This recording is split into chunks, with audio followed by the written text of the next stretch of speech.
Ibadah yang tidak dicatat malaikat.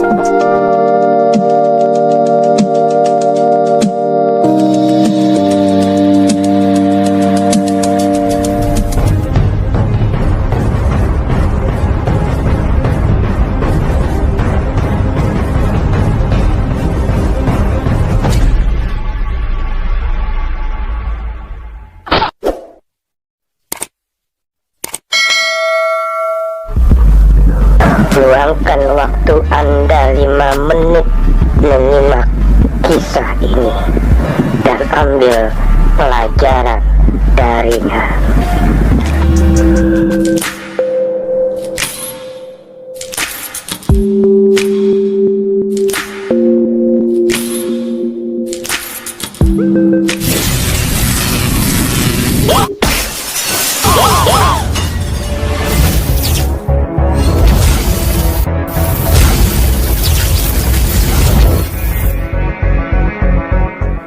Ibadah yang tidak dicatat malaikat. Kenapa tahajudku, sholat wajibku, dan saumku tidak dicatat oleh malaikat? Luangkan waktu Anda 5 menit menyimak kisah ini dan ambil pelajaran darinya. Pada zaman dahulu ada seorang ahli ibadah bernama Abu bin Hasim yang kuat sekali tahajudnya. Hampir bertahun-tahun dia tidak pernah meninggalkan sholat tahajudnya.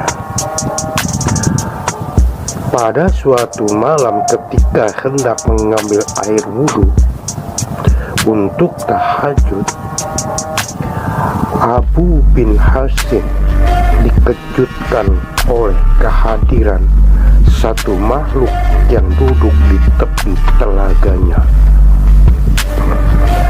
Abu bertanya, "Wahai hamba Allah, siapakah engkau?" Sambil tersenyum, makhluk itu berkata, "Aku malaikat utusan Allah." Abu Hasim terkejut sekaligus bangga karena telah didatangi oleh makhluk yang mulia. Abu lalu bertanya, "Apa yang sedang kamu lakukan di sini?" Malaikat itu menjawab, "Aku disuruh menjadi hamba menciptakan Allah." Melihat malaikat itu memegang sebuah kitab tebal, Abu lalu bertanya, "Wahai malaikat, buku apakah yang engkau bawa?" Malaikat menjawab, "Di dalamnya terdapat kumpulan nama hamba-hamba pencinta Allah." Mendengar jawaban malaikat, Abu bin Hasim berharap dalam hati, moga-moga namanya ada di situ. Maka ditanyalah kepada malaikat, "Wahai malaikat, adakah namaku di situ?" Abu menyangka namanya ada di dalam buku itu karena amalan ibadahnya yang tidak putus-putus selalu mengerjakan sholat tahajud setiap malam, berdoa, dan juga bermunajat kepada Allah Subhanahu wa Ta'ala di sepertiga malam setiap hari. Baiklah, biar aku lihat, kata malaikat sambil membuka kitab besarnya. Dan ternyata malaikat itu tidak menemukan nama Abu bin Hasim di dalamnya. Tidak percaya, Abu meminta malaikat mencari sekali lagi. Betul, nama tidak ada di dalam buku ini, kata malaikat. Abu Hasim pun gemetar dan jatuh tersungkur di depan malaikat. Dia menangis sejadi-jadinya. Rugi sekali diriku yang selalu tegak berdiri setiap malam dalam tahajud dan munajat, tetapi namaku tidak masuk dalam golongan para hamba pecinta Allah. Ratapnya. Melihat itu malaikat berkata, "Wahai Abu bin Hasim, bukan aku tidak tahu engkau bangun setiap malam ketika yang lain tidur. Engkau mengambil air wudhu dan menahan kedinginan ketika orang lain terlelap dalam kehangatan buaya malam. Tapi tanganku dilarang Allah menulis namamu. Apakah gerangan yang menjadi penyebabnya?"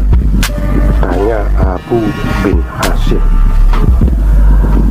"Engkau memang mengajak kepada Allah, tapi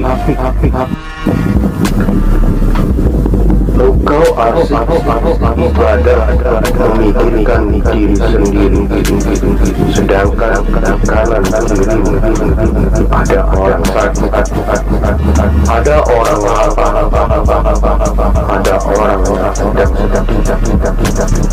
tidak engkau tengok, tidak engkau kiari. Mereka itu mungkin ibumu, mungkin saudara kandungmu, mungkin sahabatmu, malah mungkin juga cuma saudara seagama denganmu, atau mungkin juga cuma sekedar mereka menjadi tanggang. Tidak engkau peduli pada mereka. Kenapa? Bagaimana mungkin engkau dapat menjadi hamba pecinta Allah kalau engkau sendiri tidak pernah mencintai hamba yang diciptakan Allah, kata malaikat.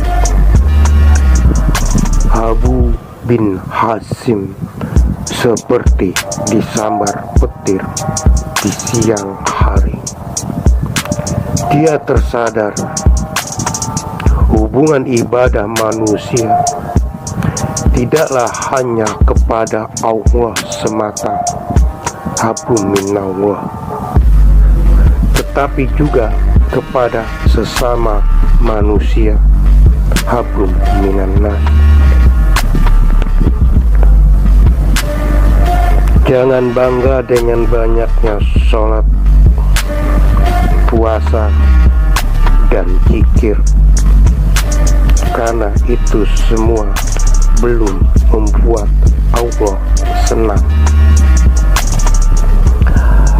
Tahu apa yang membuat Allah senang? Nabi Musa bertanya, Wahai Allah, aku sudah melaksanakan ibadah. Lalu manakah ibadahku yang membuat engkau senang? Allah Subhanahu wa Ta'ala berkata,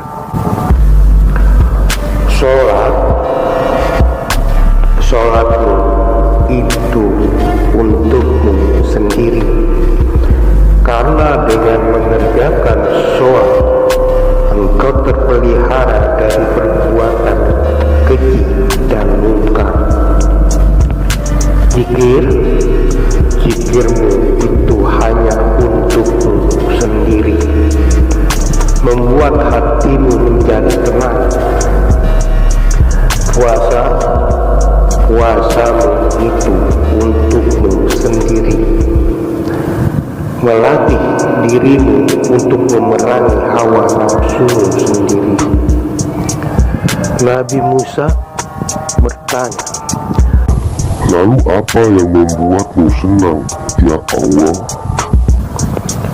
Allah Subhanahu wa Ta'ala menjawab, sedekah, infak, zakat, serta perbuatan baikmu. Itulah yang membuat aku senang, karena tak kala engkau membahagiakan orang yang sedang susah, aku hadir di sampingnya, dan aku akan menggantikan dengan ganjaran 700 kali. Al-Baqarah 261-262. Saudara-saudara, jika kamu sibuk dengan ibadah, ritual, dan bangga akan itu, maka itu tandanya kamu hanya mencintai dirimu sendiri, bukan Allah. Tapi bila kau berbuat baik dan berkorban untuk orang lain, maka itu tandanya kau mencintai Allah, dan tentu Allah senang dengannya. Buatlah Allah senang, maka Allah akan limpahkan rahmatnya dengan membuat hidup kita lapang dan bahagia. Amin ya Rabbal Alamin.